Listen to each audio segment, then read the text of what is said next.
دارالہدا، بہترین ریکارڈنگ، معیاری اور سستی کیسٹس اور سیڈیز کا مرکز۔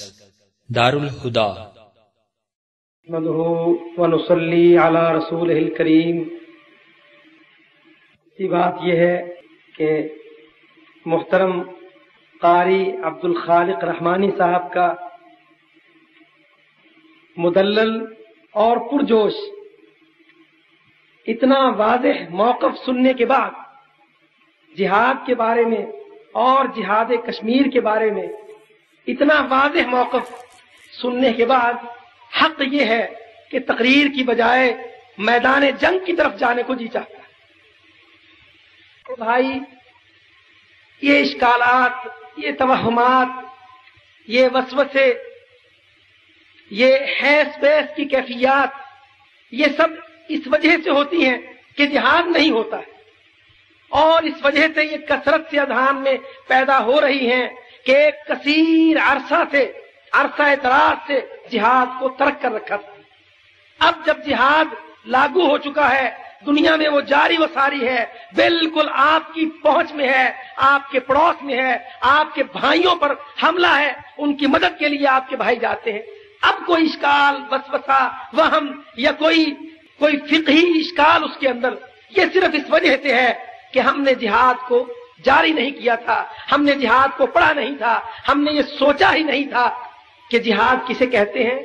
وہ بھی ہے، اللہ اکبر، یہ آیات جب جہاد کی پڑھی جاتی ہیں، بہت سے لوگ یہ کہتے ہیں واقعتاً کہ ہم نے یہ اب سوچا ہے کہ یہ آیت بھی ہے۔ کیوں میرے بھائی؟ ہم دارالاسلام میں نہیں رہے، سمجھتے ہیں کہ یہ دارالاسلام ہے، دارالکفر کی طرف نہیں گئے کیونکہ اس سے ڈر کے بیٹھ رہے۔ ہم دارالعہد میں جیتے رہے۔ ہم جو زندگی اس پاکستان میں، جس کے آج معتدف علماء ایک واضح تعداد میں یہاں موجود ہیں، ہم اس پاکستان میں جو دارالعہد ہے، عہد، یہ نہ دار اسلام ہے نہ دار کفر، یہ دار عہد ہے، ہم اس میں جیتے ہیں۔ ہم نے یہ نہیں سوچا کبھی کہ ہماری ذمہ داریاں صحیح جماعت ہونے کے ناطے سے اسلام کے بلندی کے لیے ہماری اصل ذمہ داریاں کیا ہیں، چونکہ ہم اس سے غافل رہے ایک عرصہ دراز تک۔ اب جب جہاد سامنے آیا ہے تو وہ چیز ہمارے لیے ایک اجنبی سی، ایک اچنبے کی چیز ہو کے رہ گئی۔ ہم یہ بھول گئے کہ نحن الذین بایعوا محمدا، نحن الذین بایعوا محمدا علی الجہاد ما بقینا ابدا۔ یہ ہم نے ترجمے مدرسہ میں پڑھا ضرور، مگر ہم بھول گئے کہ ہمیں اس کا مصداق ہونا چاہیے تھا۔ افسوس ہوتا ہے جب بڑے بڑے عالم، مدارس کے شیوخ، شیخ الحدیث، اچھے جید پائے کے علماء اس بارے میں بحث کرتے ہیں، اس کا آغاز کرتے ہیں، اس کے بارے میں اقتراحات دیتے ہیں۔ ہم ان ساری چیزوں کا استقبال کرتے ہیں۔ تجاویز، اقتراحات ہونا چاہیے تھی، مگر حق یہ ہے کہ آپ نے فقہ الواقع نہیں پڑھی، پہیا وقت کا چلتا رہا۔ آپ کو جو بات بہت پہلے کرنا چاہیے تھی، جہاد شروع کر دینے کے لیے، وہ آپ نے تب نہ کی۔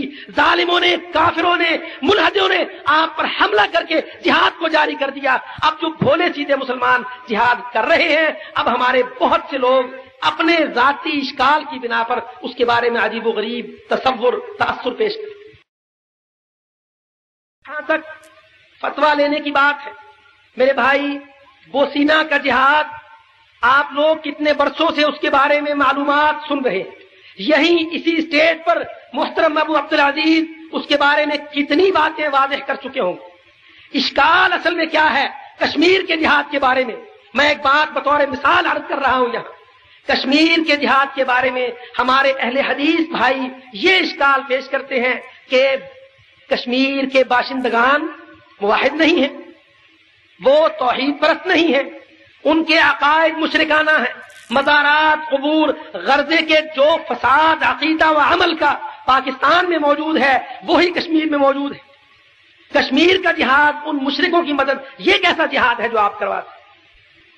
دیکھیے، بوسینا پر جب حملہ ہوا، سربوں نے جب وہاں پر حملہ کیا، وہاں لڑائی شروع ہوئی، مسلمان جہاد کے لیے اٹھے، اسی قسم کی تشکیک بہت سے اذہان میں تب ہوئی، مگر آپ کے سامنے سعودی عرب کے سارے علماء کا واضح فتویٰ، ان کا اسلوب، ان کا طرز عمل موجود ہے۔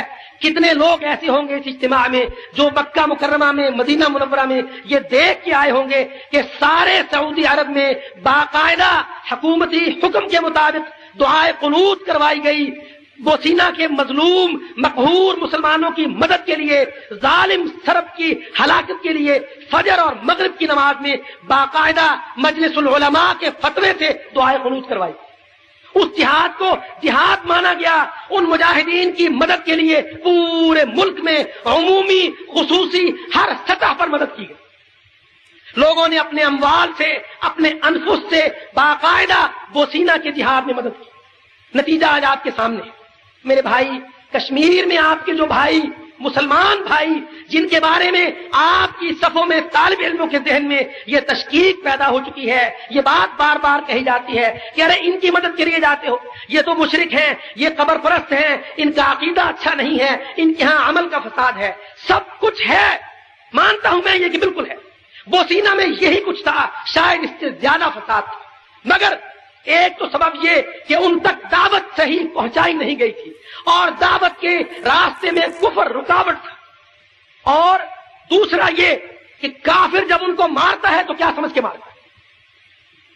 افغانستان کے مسلمان سارے اہل حدیث تھے، وہاں بھی دیوبندیت تھی، حنفیت تھی، بڑا اعمی مقلد تھا افغانی، مگر جب روسیوں اشتراکیوں نے ان کو مارا تو یہ سوچ کے نہیں مارا کہ ان کو ہم کس نام، انہوں نے ان کو صرف اسلام کے نام کی وجہ سے۔ یہی کیفیت آج کشمیر میں ہے کہ ہم کشمیر میں جس مسلمان کو، جس مسلم بہو بیٹی کی آبرو لوٹی جاتی ہے، جس مسلمان آدمی کو پابند سلاسل کیا جاتا ہے، جس کو قتل کیا جاتا ہے، اس کا جرم ان کے نزدیک صرف یہ ہے کہ وہ مسلمان ہے اور اپنے پڑوسی ملک پاکستان سے مدد مانگتا ہے۔ اور اللہ تعالیٰ آپ سے قرآن مجید میں کہتے ہیں وَإِنِ اسْتَنْصَرُوكُمْ فِي الدِّينِ فَعَلَيْكُمُ النَّصْرُ، جب تم سے تمہارے مسلم بھائی اس بات پر کہ وہ مسلمان ہونے کی وجہ سے قتل ہو رہے ہیں، مارے جا رہے ہیں، مظلوم ہیں، جب تم سے وہ دین کے واسطے سے مدد مانگے فَعَلَيْكُمُ النَّصْرُ، تو تم پر ان کی مدد واجب ہے۔ فقہی موشگافیوں کا وقت گزر چکا، مسائل، بحث، غور و خوض، خطہ، لائحہ عمل، تجاویز، ان سب کا وقت تھا، مگر تب اہل حدیث جماعت کو اپنی غیر اسلامی سیاسی روش سے فرصت نہ تھی۔ اور آج جب کافر 7.5 لاکھ جمع ہو کر ایک بہت چھوٹی سی آبادی پر پوری شدتوں کے ساتھ حملہ آور ہو چکا ہے، قتال جاری ہے، جہاد واجب ہے، اس کا وقت گزر رہا ہے، ہم اب یہ اقتراحات پیش تجاویز سے، مشترکہ اجلاسوں سے، خطہ، لائحہ عمل طے کر لینے سے، اتحاد سے، اتفاق سے، جمع ہون، خدا کی قسم ان ساری چیزوں سے انکار نہیں، مگر جب اس کا وقت تھا تب یہ کیا نہیں۔ اب جب وقت گزر چکا ہے تو اس کو یاد کر کے جو بات آپ کریں گے میرے بھائی، وہ مجاہدین کی جو تھوڑی بہت مدد جہاد کے نام سے ہو رہی ہے اس میں مزید رکھنے ڈالے گی، آپ کو مزید متاخر کر دے گی، پہلے آپ کی تاخیر کی انتہا ہو چکی۔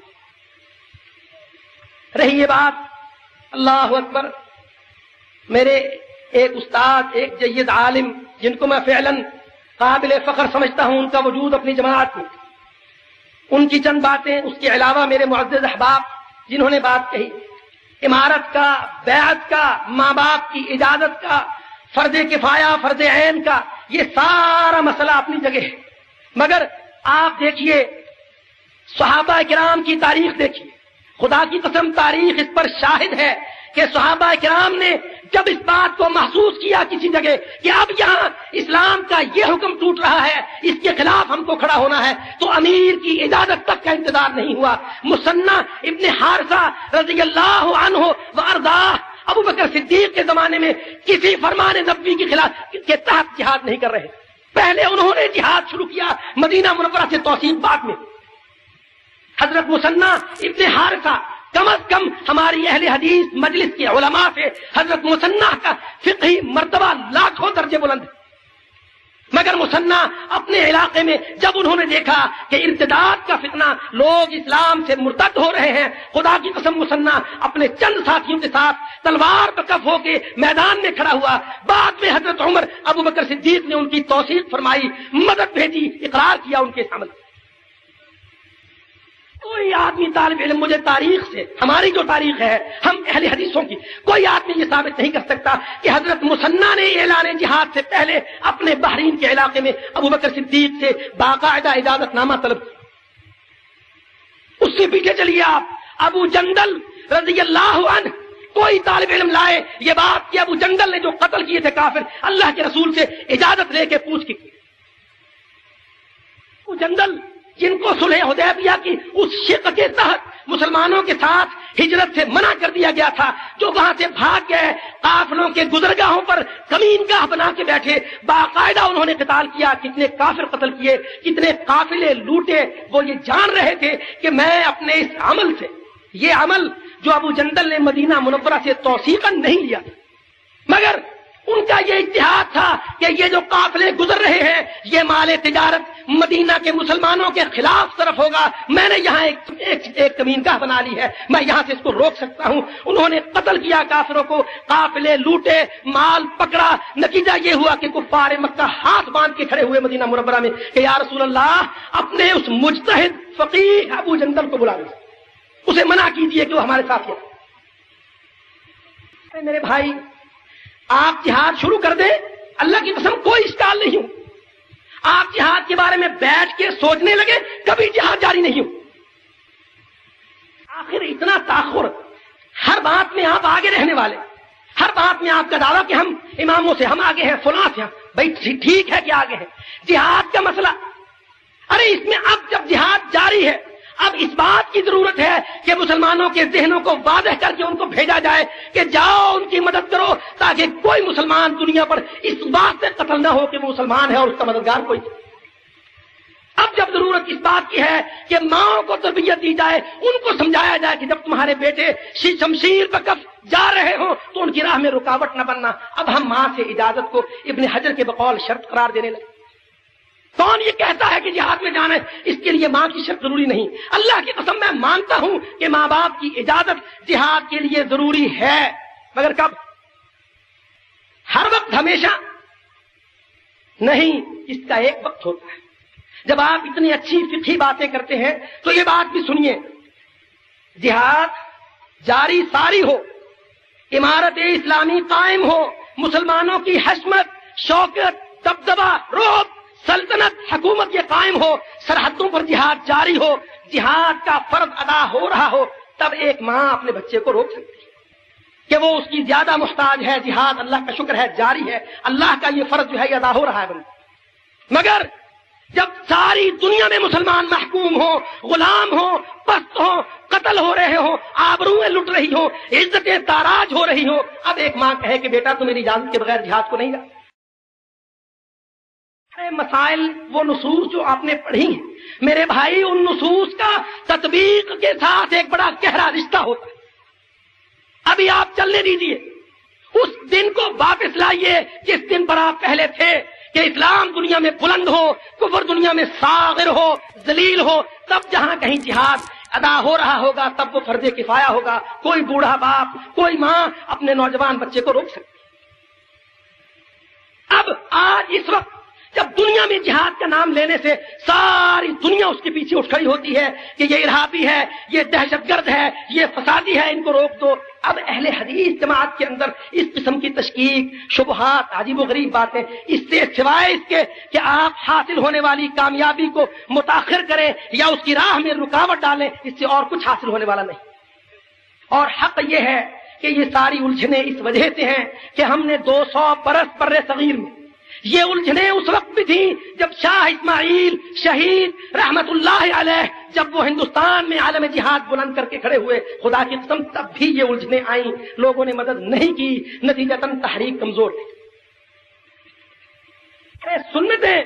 سنتیں ادا کرنے سے زندہ ہوتی ہیں، جب وہ زندہ ہوتی ہیں تو اپنی تاثیر دکھاتی ہیں، اور سنتیں چھوڑے رکھنے سے مردہ ہو جاتی ہیں حتیٰ کہ مٹ جاتی ہیں۔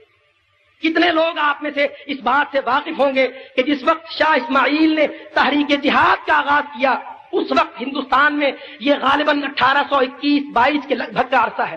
حج فریضۃ اللہ علی العباد، حج ہندوستان میں لوگ حج سے منکر تھے، لوگ ہندوستان میں حج سے انکاری ہو رہے تھے۔ کیوں؟ یہ میں آپ کو باقاعدہ تاریخ سے ثبوت کے ساتھ یہ بات کہتا ہوں، تب لوگ حج کے بارے میں شکوک و شبہات ڈالتے تھے۔ خدا کی قسم ان آیتوں سے کہ وَلَا تُلْقُوا بِأَيْدِيكُمْ إِلَى التَّهْلُكَةِ، سفر بعید ہے، راستہ پرامن نہیں ہے، کہاں حجاز کو جاؤ گے؟ من استطاع الیہ سبیلا کی گنجائش موجود ہے، جو جا سکتا ہو جائے، جس کے پاس گنجائش نہیں وہ نہ جائے۔ نتیجتاً لوگ حج کو ترک کر چکے، اور یہ اسی کا اثر تھا کہ بر صغیر ہند و پاک سے بوڑھا بیچارہ آخری عمر میں دھکیل دیا جاتا تھا حج کے لیے، نوجوان نہیں جاتا۔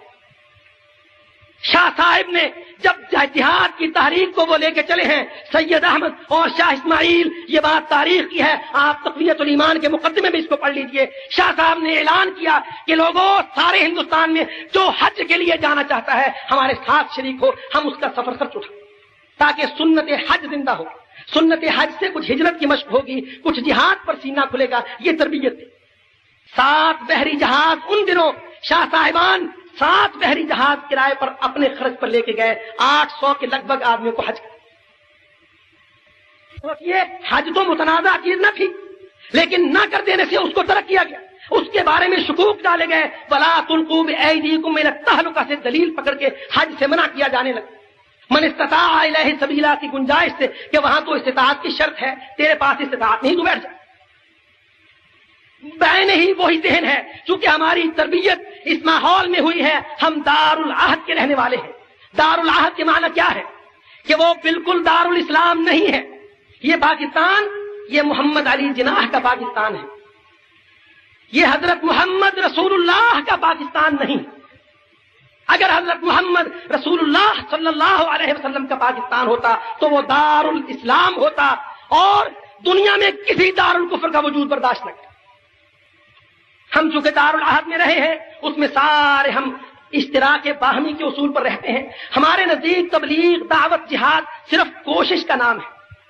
ہم یہ کہتے ہیں اللہ تعالیٰ نے کوشش کو کہا ہے، تم کوشش کرو، کیا کرو؟ جلسہ کر لو، تقریر کر لو، وعظ کر لو، پیمفلٹ چھاپ دو، مدرسے کھول لو، غرضے کے ساری پرامن عافیت پسند تحریکیں چلاؤ۔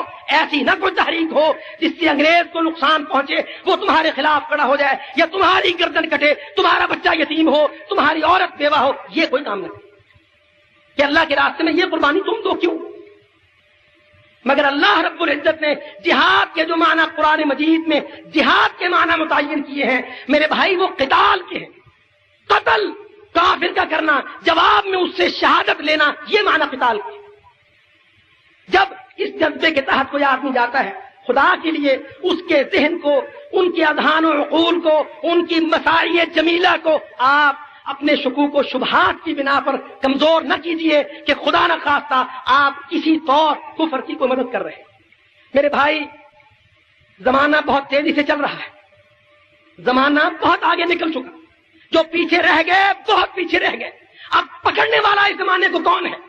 پکڑنے والا اس رفتار کو وہی ہے جو ایک دم لمبی چھلانگ مار کے باقاعدہ مسلح ہو کر کافر کے سامنے رکاوٹ بن کے کھڑا ہوتا ہے، وہ اس رفتار کو روک سکتا ہے، وہی دنیا کو پلٹ سکتا ہے، وہی انقلاب برپا کر سکتا ہے۔ آپ کی 47 سالہ تحریکوں نے خدا کی قسم دنیا میں کہیں بھی اسلام کو عزت نہیں بخشی۔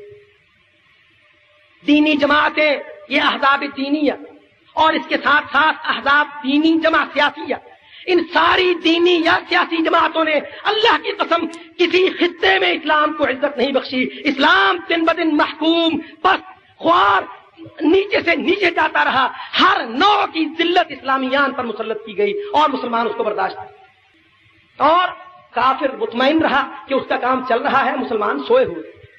اب جب اللہ رب العزت نے رحم کر کے، احسان کر کے ہم پر یہ دروازہ کھول دیا ہے جہاد، اب کافر پریشان ہے، سخت پریشان ہے ادارے کفر کے کہ یہ جو مسلمان اب جہاد کے ساتھ کھڑے ہوئے ہیں، یہ ہماری ساری جو غزو الفکری ہے، جو ہم نے ان کے اذہان و قلوب کو واش کرنے کی، دھونے کی جو کوششیں کر رکھی تھیں، یہ تو ساری ختم کر کے رکھتے۔ نتیجہ یہ ہے کہ ان کے اداروں کی طرف سے وہ اساتذہ یا وہ علماء جو ان کی یونیورسٹیوں سے، ان کے اداروں سے کسی طور متاثر ہیں، وہ اس ساری جہادی تحریک کو قطعاً قبول کرنے کو تیار ہیں۔ حتیٰ کہ وہ لوگ جن کو صحیح کتاب و سنت کی اتباع نصیب نہ ہوئی، جو شخصیت پرستیوں میں، ذہن پرستیوں میں، تقلید کی روش میں گم کے رہ گئے، ان کو بھی یہ سعادت نصیب نہ ہوئی۔ یہ سعادت اگر آپ مل رہی ہے تو صرف ان کو مل رہی ہے جن کا دعویٰ یہ ہے کہ ہم رسول اللہ صلی اللہ علیہ وسلم کی سنت کے اجرا کے لیے، اسلام کی سربلندی کے لیے، دنیا میں کٹ مرنے کے لیے کھڑے۔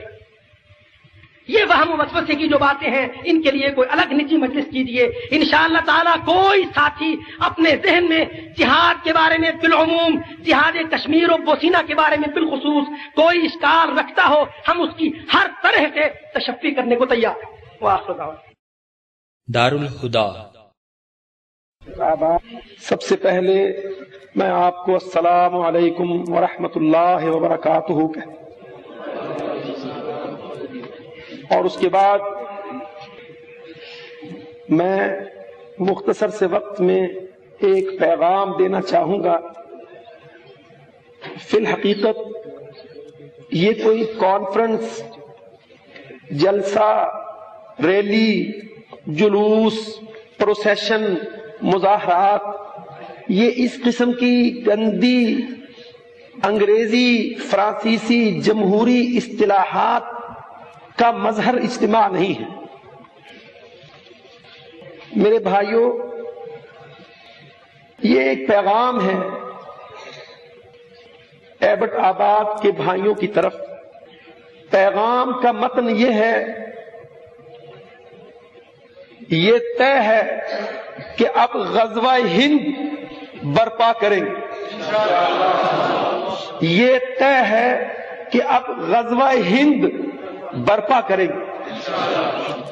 بھائیوں نے اسی کو عنوان کے طور پر اشتہار میں چھاپا ہے۔ اسی پیغام کو لے کر ہم اس برفیلے موسم میں آپ کے پاس آئے۔ سوچنا یہ ہے کہ یہ اصطلاح، یہ پیغام جو بظاہر اجنبی، اچھوتا، منفرد لگتا ہے، کسی قدر حیران کن بھی ہے۔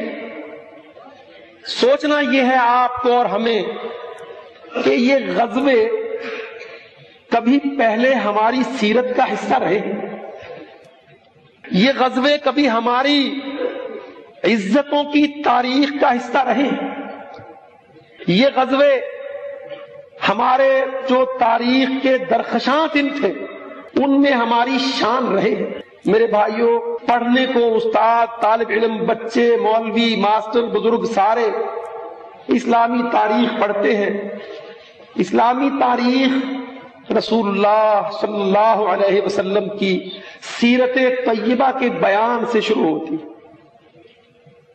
اگر ہم اس کو سامنے رکھیں اور ہمارے سامنے جو چکا چوند، جو اس وقت کی جعلی چمک کافر نظاموں نے پھیلا رکھی ہے، اس کو پھاڑ کر ہم اللہ کے رسول کی سیرت کی طرف نظر ڈالیں تو ساری زندگی غزوات سے بھری۔ غزوہ بدر ہے، غزوہ احد ہے، غزوہ احزاب ہے، غزوہ جنگوں کی تاریخ ہے رسول اللہ صلی اللہ علیہ وسلم۔ اس کے بعد خلفاء راشدین، صحابہ کرام رضوان اللہ علیہم اجمعین، ساری تاریخ ان کی جنگوں کی تاریخ۔ اسلام کا پھیلاؤ صرف جہاد اور فقط جہاد کے ساتھ ہوا۔ جہاد ایک ایسے مربوط عمل کو کہتے ہیں، ایک ایسے منظم عمل کو کہتے ہیں جس کے سارے پہلو رسول اللہ صلی اللہ علیہ وسلم نے واضح، جو ہمارا مذہب ہے، ورلڈ آرڈر ہے، اللہ رب العزت مسلمان پر یہ لازم قرار دیتا ہے کہ مسلمان اسلام کی دعوت کو پھیلائے۔ کہاں کہاں پھیلائے؟ ساری زمین پر۔ یہ بارڈر، یہ حدود، یہ انگریز کے بانٹے ہوئے ملکوں کی حد بندیاں، یہ جو امیگریشن پاسپورٹ کے بنائے ہوئے یہودی قانون، یہ یہودی بٹوارے کی زمین کا لحاظ نہ کرتے ہوئے پوری زمین پر اسلام کی دعوت کو مسلمان پھیلائے۔ اور جب اس دعوت کی راہ میں کافر، منکر، یہودی، عیسائی، ہندو، سارے کے سارے کفار جب اس دعوت کا راستہ روکیں تو پھر اللہ رب العزت مسلمان سے یہ مطالبہ کرتے ہیں، مسلمان کو یہ حکم دیتے ہیں کہ اے میرے بندو، اب تم ان کافروں کے سامنے اپولوجیٹک، معذرت خواہانہ، کوآپریٹو، ان کے ساتھ مل کے جینے والے بن کے نہ رہنا. تمہارا طرز زندگی صرف اور صرف یہ ہونا چاہیے کہ تم اسلام کے داعی ہو، اللہ کے سپاہی ہو. میرے بھائیوں، آج عالم اسلام پر کفر اپنی پوری قوت کے ساتھ یلغار کیے ہوئے. کافروں نے ہم کو جلوسوں، امن ریلیوں، یہ گندی اصطلاحات سے بھرے اجتماعات، یہ جمہوری سیاست، یہ اسمبلیاں، سینٹ اور کانگریس، یہ سارے ملحدانہ لادین نظاموں میں ہم کو الجھا کر خدا کی قسم خود جنگوں کی پالیسی آج بھی اختیار کی ہوئی. آج دنیا میں مسلمانوں کے جو باہوش، باشعور علماء ہیں، خدا کی قسم کو یہ جانتے ہیں کہ آج دنیا میں صلیبی جنگ پوری شدت کے ساتھ ہو رہی ہے. صلیبی جنگ عالم اسلام پر مسلط کر دی گئی ہے اور وہ جاری ہے. جو بہت اچھے تجزیہ نگار ہیں وہ یہ جانتے ہیں کہ گو ماتا کے پجاری آج اپنے جعلی، باطل، منسوخ شرکیہ مذہب کے لیے پوری مذہبی جنگ ہندوستان میں لڑ رہے ہیں. اگر کوئی آج سے واقف نہیں ہے تو وہ ہمارا عام مسلمان ہے جو اپنے آج سے واقف نہیں ہے. مسلمان اپنے آج سے واقف کیوں نہیں؟ کہ اس نے اپنے ماضی کو قرآن مجید سے، رسول اللہ صلی اللہ علیہ وسلم کی حدیث سے، صحابہ کرام کے طریقے سے نہیں پڑھا. میرے بھائیوں، وقت بہت کم ہے. میں یہ نہیں کہہ رہا کہ مجھے تقریر میں وقت کم دیا گیا ہے. میں یہ واضح کرنا چاہ رہا ہوں کہ مسلمان کو سنبھلنے کے لیے وقت بہت کم ہے. سارا عالم کفر، جتنی بڑی بڑی کافروں کی قوتیں ہیں، خدا کی قسم مجتمع ہو کر پوری شدت کے ساتھ وہ مسلمانوں کو کچلنے پر پورا زور صرف کر رہی. اللہ کے رسول نے یہ فرمایا تھا، الکفر ملت واحدہ. کافر وہ امریکہ کا بل کلنٹن ہو، برطانیہ کا جان میجر ہو، یا اس ہند کا جس کے ٹکڑے انشاءاللہ عن قریب ہونے والے ہیں، اس کا بدبخت. دارالہدا، بہترین ریکارڈنگ، معیاری اور سستی کیسٹس اور سیڈیز کا مرکز. دارالہدا قرآن مجید کی تلاوت کے مکمل سیٹ، تقاریر اور ترانے آڈیو کیسٹ اور سیڈیز میں حاصل کریں. اس کے علاوہ خوبصورت پوسٹرز، سٹیکرز، کی رنگز، بیجز، کیلنڈرز اور اسلامی کتب بھی دستیاب ہیں. پتہ: شیخ ہندی مارکیٹ، باٹی چوک، Lahore. Phone number 76395557. Mobile number 030094800166.